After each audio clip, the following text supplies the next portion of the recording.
What if one of the most powerful military orders in medieval history did not fall because of defeat on the battlefield, but because of a secret too dangerous to survive? Because in the year 1307, something happened that changed Europe forever. Not a war between kings, not a crusade against enemies, but the sudden destruction of an entire order of warrior monks who had once been trusted by popes, feared by kings, and admired across Christendom. And what happened next shocked everyone. According to records preserved in the Vatican archives and referenced by historians such as Malcolm Barber in The New Knighthood, the Knights Templar grew from a small group of 9 knights in 1119 into one of the wealthiest and most influential military organizations in medieval Europe, controlling land, castles, and financial networks across multiple kingdoms. But by the early 14th century, they were accused of heresy, arrested across France in a single coordinated operation, and brought down by the very king they had once helped finance. And still, after more than 700 years, historians still debate this today. Were the Knights Templar guilty of secret crimes, or were they victims of one of the most calculated political betrayals in history? But the truth may be far more complicated than either answer. Before we begin, tell me, where are you watching from? And what is your favorite historical empire, civilization, or figure? I read every comment, and I want to know what pulls you into history. Because tonight, we step into a world of crusades, blood-soaked battlefields, sacred vows, and a silence that still echoes through history. And what happened next would reshape the balance of power in medieval Europe forever. It begins in Jerusalem, not the Jerusalem of peace and pilgrimage, but the Jerusalem of war. In the aftermath of the First Crusade in 1099, Christian forces had captured the city from Muslim rule. Pilgrims from Europe began flooding into the Holy Land, believing they were walking in the footsteps of Christ. But the roads were not safe. Bandits, ambushes, and constant warfare turned pilgrimage into a deadly journey. Travelers were being killed before they could ever reach their destination. And it was in this climate of fear that a new idea was born. In 1119, a French knight named Hugues de Payens gathered a small group of fellow warriors in Jerusalem. Their mission was simple but unprecedented. They would protect Christian pilgrims traveling through dangerous territory. They took vows of poverty, chastity, and obedience, living like monks, but fighting like elite soldiers. They became known as the poor fellow soldiers of Christ and of the Temple of Solomon. Later, history would shorten their name to something far more famous: the Knights Templar. At first, they were almost invisible. Just 9 knights, no great army, no empire, no wealth. But their purpose attracted powerful attention. The Latin Kingdom of Jerusalem needed protection. The Church needed stability in the Holy Land, and European nobles needed a way to support the Crusader states without traveling themselves. So the Templars were given something extraordinary: official recognition from the Church. And with that recognition came legitimacy, donations, and power. But here is where the story takes its first unexpected turn. Because in 1129, at the Council of Troy, the Knights Templar were formally endorsed by the Catholic Church. This meant they answered directly to the Pope, not kings, not local rulers, only the papacy. And in medieval Europe, that kind of independence was almost unheard of. It was the beginning of something much larger than anyone could have imagined. Within decades, the Templars transformed from a small military brotherhood into an international organization. They built fortresses across the Holy Land. They established commanderies in France, England, and Spain. And most importantly, they developed something revolutionary for their time: a financial system. Pilgrims and nobles could deposit money in Europe and withdraw it in the Holy Land. In effect, the Templars created one of the earliest forms of international banking, and with that innovation came unimaginable wealth.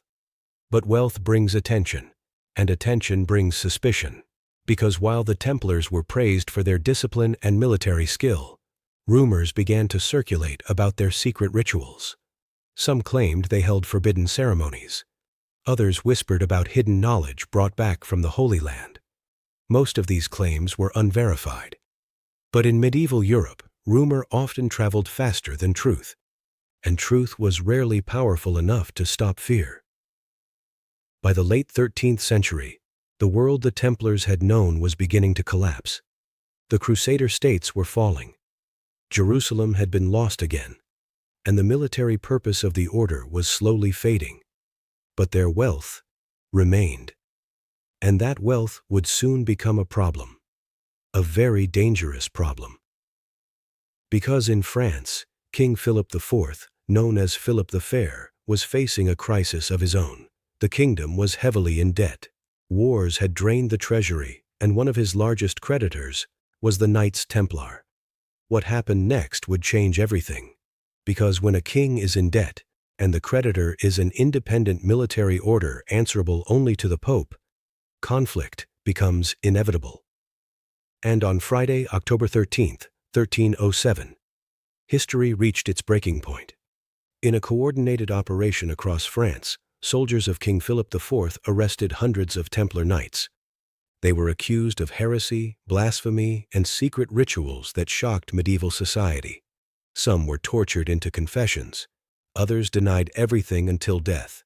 And the Pope, under pressure from the French crown, eventually ordered investigations into the entire order. But this was not just a trial, it was the beginning of a purge. And what makes this moment even more chilling is how fast it unfolded. An organization that had existed for nearly 2 centuries was suddenly dismantled in days.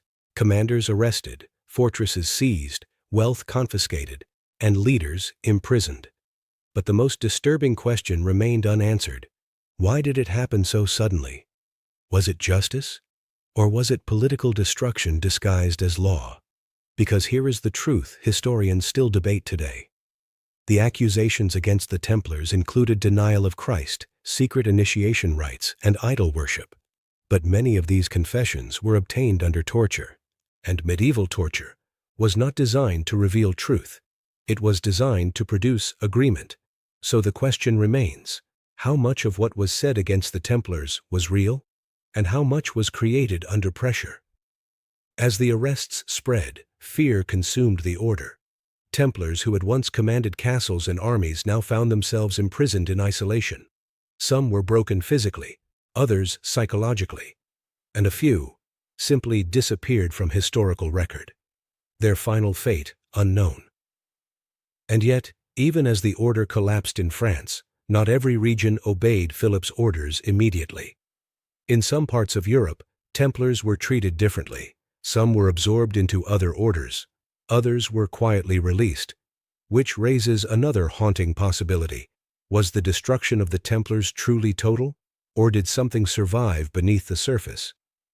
Because according to some later legends and disputed historical interpretations, a portion of the Templar network may have escaped confiscation. Their ships reportedly vanished from ports. Their wealth allegedly disappeared from royal control. And rumors began to spread that the order had gone underground. But historians still debate this today, because separating myth from reality in Templar history is almost impossible. And this is where Part 1 ends. But the most important questions are only just beginning. What exactly did the Templars know that made them so dangerous? Why did a king risk political and spiritual conflict to destroy them? And what was the true reason Friday the 13th became one of history's most feared dates? Because once King Philip IV of France struck on that infamous Friday the 13th in 1307, the story was no longer about crusades or pilgrimage protection. It became about survival, confession, and destruction at any cost. And what happened next shocked everyone. But this was only the beginning. After the mass arrests in France, the speed of events stunned even contemporary observers. Within days, hundreds of Templar knights were imprisoned across the kingdom. Their commanderies were sealed, their assets seized, their communication networks broken overnight. And for the first time in nearly 2 centuries, the Knights Templar, an order that once answered only to the Pope, found themselves completely powerless. But power does not disappear easily. It is taken, or broken. King Philip IV's justification for the arrests was explosive. He accused the Templars of heresy, including denying Christ during initiation rituals, spitting on the cross, and engaging in secret, blasphemous ceremonies. In medieval Europe, such accusations were not just crimes, they were spiritual catastrophes, because heresy did not only threaten the state, it threatened salvation itself, and that made the public reaction easy to manipulate. But there was a problem. The accusations needed proof, and proof, in the early 14th century, was not easy to obtain. So Philip turned to something far more effective than evidence. He turned to interrogation, and interrogation quickly became something far more brutal. Many Templar knights were subjected to torture in French prisons. Historical records describe methods designed to break both body and mind. Under such conditions, confessions began to emerge. Some knights admitted to spitting on the cross during initiation. Others described strange rituals. But here is where the historical tension becomes impossible to ignore, because these confessions were inconsistent, contradictory, and often retracted later when torture stopped. One of the most important early figures in this phase was Jacques de Molay, the Grand Master of the Knights Templar. De Molay was not an ordinary knight. He was the leader of the entire order, a man who had spent decades in the Holy Land, a man who had sworn loyalty to the Templar mission, and now he was imprisoned and pressured to confess. At first, de Molay denied all accusations, but under repeated interrogation and the collapse of his organization around him, his position became increasingly desperate. Eventually, partial confessions were recorded, but even these were inconsistent with one another and with other testimonies. Some historians believe this reflects psychological breakdown under torture. Others suggest it shows the weakness of the case against the order. Historians still debate this today. Meanwhile, news of the arrests began to spread beyond France, and when it reached Pope Clement V, the situation became politically explosive. Because the Knights Templar were not simply a French organization, they were a papal military order. In theory, only the Pope had authority over them. But King Philip IV had acted unilaterally, and now the Church faced a crisis of authority. At first, the Pope resisted. He questioned the legitimacy of the arrests. He demanded investigation. But Philip IV was not an easy ruler to confront. He had already clashed with previous popes and had proven himself politically ruthless. So instead of direct confrontation, Clement V took a different approach. He ordered an official inquiry into the Knights Templar, but in practice, the order was already collapsing. Across Europe, reactions varied dramatically. In England, Templars were arrested but generally treated less harshly. In Spain and Portugal, many were absorbed into other military orders. In some regions, they were quietly released. This uneven response created something unusual in medieval Europe, a fragmented judgment over a single organization, which only deepened the mystery. Were the Templars truly guilty, or was France acting alone in its condemnation? As interrogations continued in France, the narrative against the Templars became more elaborate. Confessions, whether forced or voluntary, began to include more extreme accusations over time. Secret idols were mentioned, strange rituals described, hidden initiations revealed. But here is the critical issue. These details only appeared after torture intensified, which raises a fundamental historical question. Were investigators uncovering truth, or constructing it? And then came one of the most controversial moments in the entire case. In 1310, a group of Templar knights publicly retracted their confessions. They declared that their earlier admissions had been made under unbearable torture. This directly challenged the legitimacy of the entire prosecution. But instead of halting the trials, the response was even more severe. Those who retracted their confessions were often executed as relapsed heretics. Silence, at that point, became survival. The trials reached their peak in 1314. Jacques de Molay, along with other senior Templar leaders, was brought before a commission to give his final statement. Expectations were that he would confirm the Church's position, that he would accept guilt, that the matter would finally be closed. But what happened next became one of the most famous moments in medieval history. Instead of confessing again, de Molay publicly retracted his earlier admissions. He declared the innocence of the order. He reaffirmed that the Knights Templar had been unjustly accused, and he challenged the legitimacy of the entire process. It was a direct defiance of both royal and ecclesiastical authority, and it changed everything in that courtroom. King Philip IV responded immediately. Within weeks, Jacques de Molay and another senior Templar leader were executed by burning at the stake on an island in the river Seine. According to chroniclers of the time, de Molay reportedly called out for divine judgment upon his accusers as the flames rose. Whether these final words are exact or symbolic is debated. But the story spread rapidly across Europe, and legends began to form. One of the most enduring myths claims that de Molay cursed both King Philip IV and Pope Clement V, declaring they would meet divine judgment within a year. Remarkably, both men died within months of the execution. Philip IV died later in 1314 after a hunting accident. Clement V died the same year from illness. But historians caution against linking these events as supernatural consequence. Instead, they reflect the volatile and dangerous nature of medieval politics. Still, the coincidence fueled centuries of legend. And as the leaders of the Knights Templar were eliminated, the order itself was officially dissolved in 1312 by papal decree. The Church declared it no longer necessary to continue the organization. Its remaining members were reassigned, absorbed, or disbanded. On paper, the Knights Templar ceased to exist. But history rarely ends so cleanly. Because even after dissolution, questions remained. Where did the Templar wealth go? Why were some branches treated differently across Europe? And why did rumors persist of surviving members continuing in secret? The official records end with dissolution, but legend begins immediately after. And this is where Part 2 ends.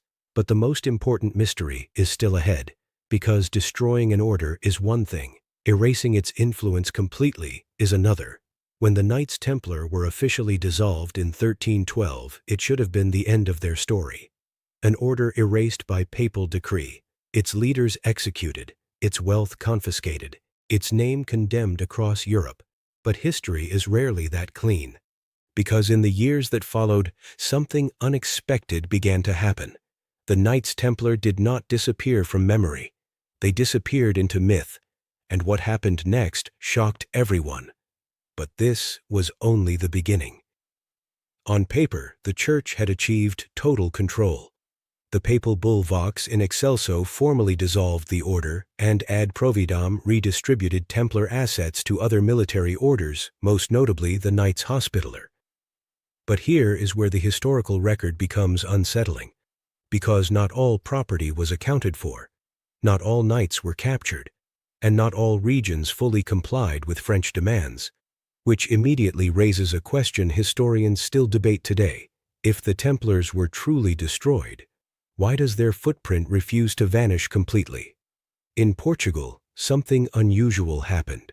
Instead of being executed or imprisoned, many former Templars were absorbed into a newly restructured order, the Order of Christ. This was not simply a replacement.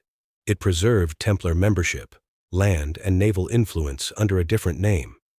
And under the reign of King Dinis I, this new order would later play a crucial role in Portugal's maritime expansion. Some historians argue that without this transformation, the Age of Discovery may have unfolded very differently, because many of the navigators and explorers connected to early Portuguese voyages had indirect ties to former Templar networks. Whether this represents continuity or coincidence remains debated, but the connection continues to fascinate researchers. Meanwhile, across Europe, rumors spread rapidly. Whispers that Templar ships had vanished from French ports. Stories that treasure had been moved before the arrests. Legends that secret networks had carried wealth and knowledge beyond the reach of kings. Most of these claims lack solid evidence, but they persisted for centuries, and persistence, in history, often becomes more powerful than fact. One of the most famous legends centers around the Templar fleet at La Rochelle. According to later accounts, several ships allegedly escaped arrest and disappeared into the Atlantic. No contemporary 14th century document confirms this event clearly. Yet the story survived and grew. until it became one of the most enduring mysteries of medieval Europe. Did they flee? Or was it simply a myth born from fear and imagination? Historians still debate this today. Another legend claims that the Templars possessed hidden knowledge. Some suggest religious secrets taken from the Holy Land. Others claim architectural or mathematical knowledge that influenced later European cathedrals. There is no direct evidence linking the Templars to such esoteric transmissions, but their close association with pilgrimage routes, construction projects, and financial systems has kept speculation alive. And in the absence of certainty, imagination fills the gap.